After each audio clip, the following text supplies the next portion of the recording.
This video is going to show you the basics of Google Forms. When you want to create a form to collect data or any other kinds of pieces of information, you're going to want to start in the Google Drive home page. From here, you can click the New button and then slide down to Google Forms.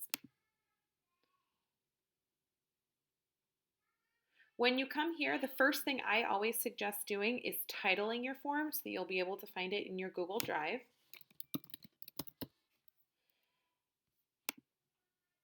This title will also be the title of the form that all of the participants who are filling out this form are also going to see. So make it something that you want everybody to be able to see. If you do want to change something, you can also change it here, and it doesn't actually change the title that's going to be showing in your Google Drive. If you decide below your title that has appeared, if you want to put a description, maybe some directions, maybe some helpful hints for those people filling out the form, all of that description can be here. So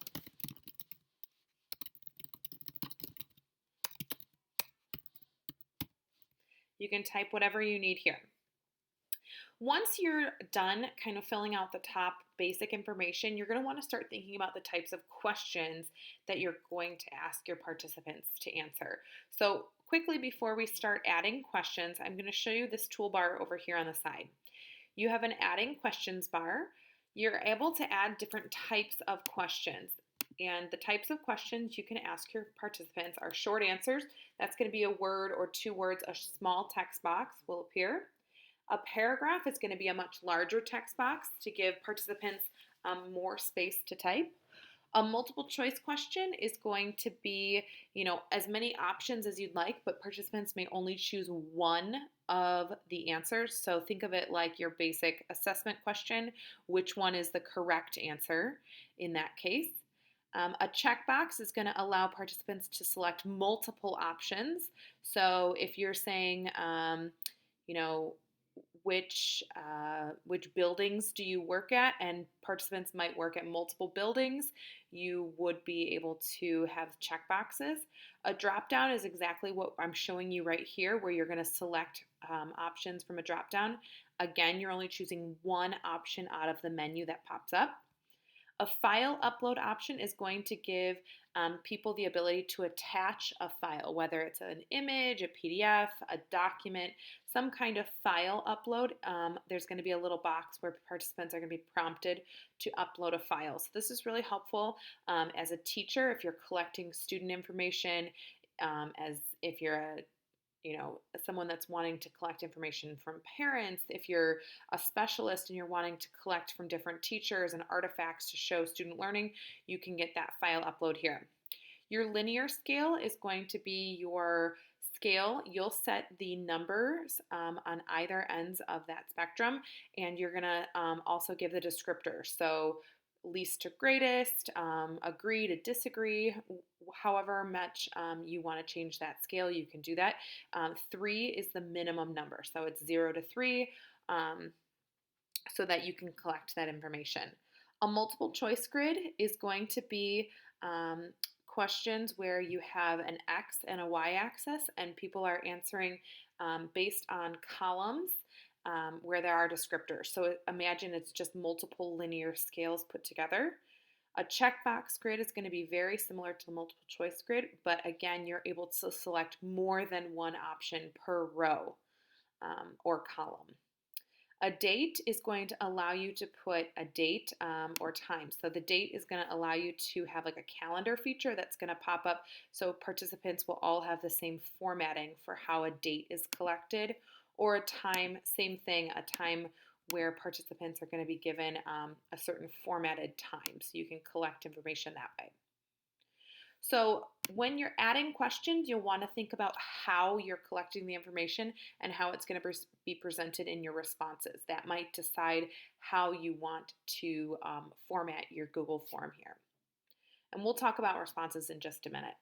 Your import questions button is going to allow you to pull questions from previously made forms. So if you have one form already made and you're making a very similar clone or a copy of that, you can import those questions so you don't have to type or reformat that again. Adding titles and descriptions is just going to help with how your form looks.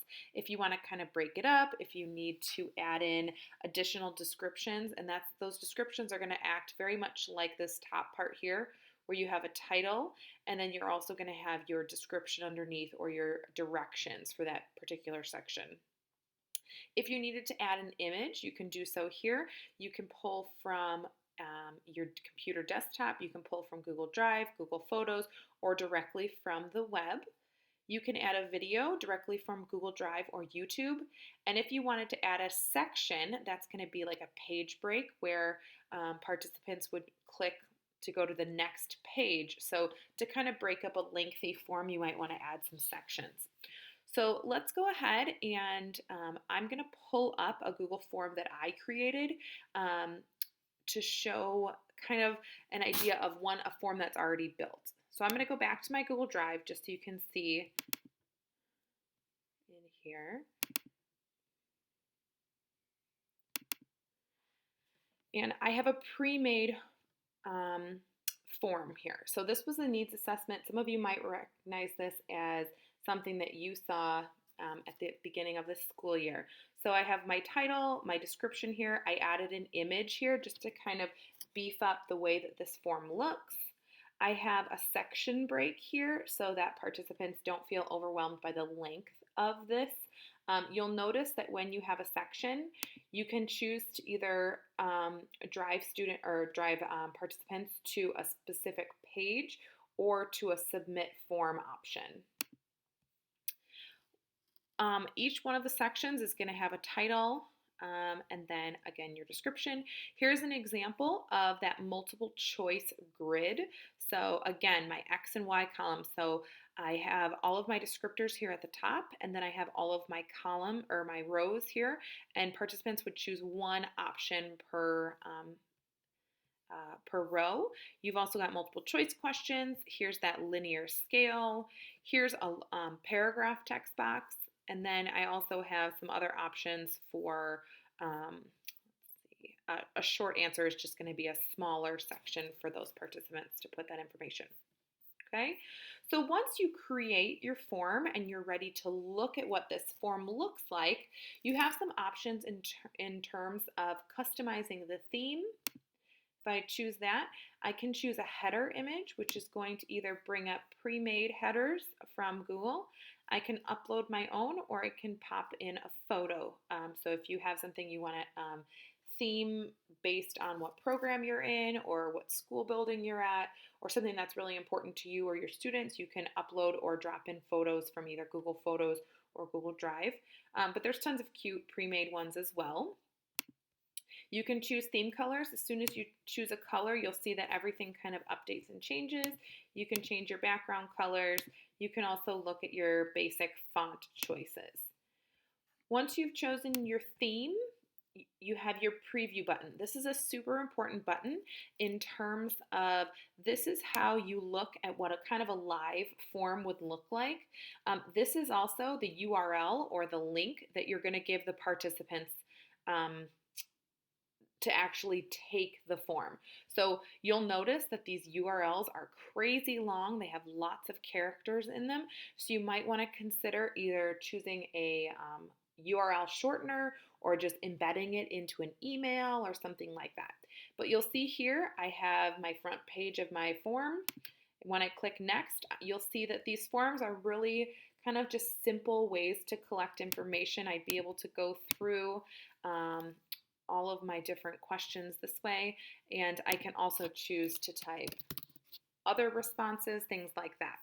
So as you go through the form, you're able to complete, that different preview mode. So again, the eyeball up here is going to give you your preview mode, whereas the editor, I'm able to just look and see what this looks like so I can get a visual, but also this link at the top is going to give that information of how I actually get this form to the people I want to take it. One thing I forgot to mention when I was talking about different types of questions, when you are editing each type of question, and this is just that multiple choice grid, when you're editing, you have the ability to type your question here. You have the ability to add an image if needed, changing the question type here. You'll also notice down here at the bottom that you have the ability to duplicate a question, to trash the question, to make it a required response, or clicking on the three dots, you're able to kind of choose some other things to make this form exactly what you need. So shuffle row order is going to be, for an example, if you're going to give an assessment to students and you didn't want any cheating, you can have things shuffled around so that no participant sees the exact same thing at the same time. If you wanted people to be able to like forced into only one response per column, you can do that here. You can also add a description, which is going to be specific directions underneath your question here. Under each one of these options, you'll see that you can go ahead and edit all of these things. You can make them required. All of them look very similar. If you decide as you're editing this form, maybe after you've previewed it, how you like it, you decide that you want to change the order of the form, you can easily click up at the very top. You see those 6 dots. You can click and drag and drop these into whatever order that you'd like. Once I've previewed and I like the way that it looks, I can also change settings. So under the general menu, I'm going to be able to collect email responses. If people are already signed into their Google Drive account or any Google Suite account, you would be able to collect those email responses. That's really helpful if you need to know who's submitting each individual form without them having to type their name. This is really cohesive if you also want to email form responses back or anything like that. I can require sign-in. If I do that by clicking up here at the top, I can also limit each participant only doing one response. So if you're thinking of students in the future, you only want them submitting something one time, you can have them do that so they're not submitting multiple form responses. If I want respondents to be able to come back to their original form and edit, I can do that here. I can also have respondents at the conclusion of filling out the form. They can look and see kind of how everybody else has responded by seeing a summary or responses of that. So just be very aware if you want participants to look and see that. That's great. You may not want to depending on what kind of data you're collecting. The presentation button up here at the top is going to give you either a progress bar. That's going to be down at the bottom of your form, and that's just going to give participants kind of an idea of how long the form is and how far along in the progress of taking that form they are. Again, if you wanted to shuffle the question order, that's going to be maybe if you're giving an assessment and you want them to appear in different order, you can do that here. If you want at the end, when participants click submit, you can show them the link to submit another response. While you may not use that for, say, a student assessment, if you're collecting student data about behavior or something like that, and you are tabulating maybe paper results into a digital form, you may want that kind of rapid fire of just click the link, respond again, click the link, respond again, that kind of thing. You can also have a specific confirmation message based on who you're giving this form to. So when they click submit at the end, if you want to put something like, thanks for taking my form, you could put that here. If you're giving a form to students, you might give them a confirmation message like, after completing this form, I want you to go ahead and start reading this next chapter in the book. Or maybe you give them a link to a website or a book or a video that you want them to go in and do at the completion of that form. The quizzes button, if you do decide that you want to make a student assessment, you're going to turn on this quiz option. After while you're creating your form, you need to think about different kinds of questions. You can create self-graded assessments, and you'll see here that you can choose to either have those self-graded options, so things like multiple choice, check boxes, things like that. Those can be automatically graded for you based on the answer key that you provide Google. And you can have students automatically get those responses back right away, or you can manually review things and um, assess long form responses, short form responses, different kinds of questions that may not necessarily auto grade, and you can then respond back to those students with their assessment grade. You can also see in the kind of email that students get that has all the information about how they did on this assessment. You can see what kind of questions they missed, what were the correct answers, and what were the point values for each one of those questions. So I did turn on the quiz, and you'll see that below every question now, you'll see the answer key button. When I click on answer key, I'm able to change the point value. I'm able to select what the correct answer is. I can also provide feedback. So if a student answered something correctly, I can put, great job. If they answered incorrectly, I could say,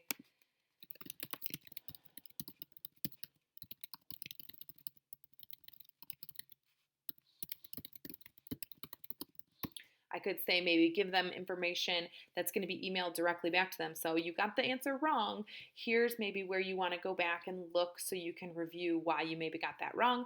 You can also add a link to a PDF or a website that maybe would drive them to a correct answer. You can also embed a YouTube video. So really thinking about expanding how you're teaching if you're using this as assessment. So a student got a question wrong, maybe drive them to a YouTube video about how that problem was worked out correctly, or maybe an example of a math problem in, a similar type of math problem or equation, so that they can see the proper way to complete that. So again, you would turn on the quiz feature in settings, and then you would have to make sure that you also had your point values and all of your correct answers also located here.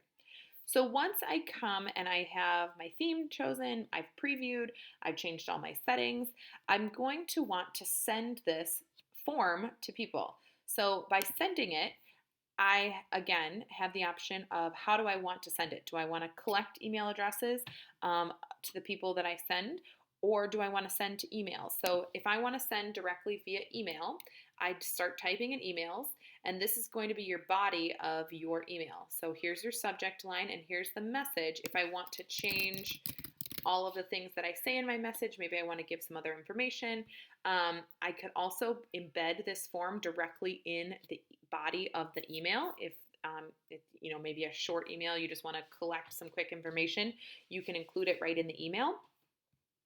I can also get the link, and I can post this link in a tool like Google Classroom, or maybe just on a website, in an email, things like that. There's also an embed code. Embed codes are going to be things if you want them embedded in websites, things like that. If you want a Facebook link, Twitter link, those are here as well. When you come up to the three dots up here, the More button, you're also going to be able to undo things, make a copy, move this entire document to trash, get a link to make pre-filled forms. So that can be helpful if you're sending something like to parents, things like that. If you want to print a paper copy of your form, you can do that here. If you want to share and add collaborators to this document. So again, like any of the other Google tools, you're going to have the ability to work in real time with collaborators. So you can do that. You can click your collaborators. You're going to have that same share screen here with all of the people that you are going to collaborate with. You can do some other things with preferences and add-ons, but those are more advanced. We can hit that at a later training.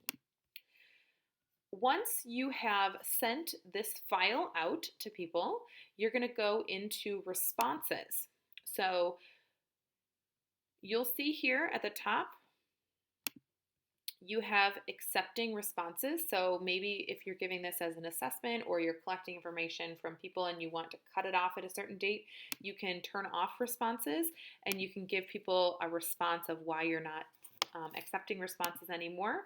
But if not, you can just always leave that toggled off.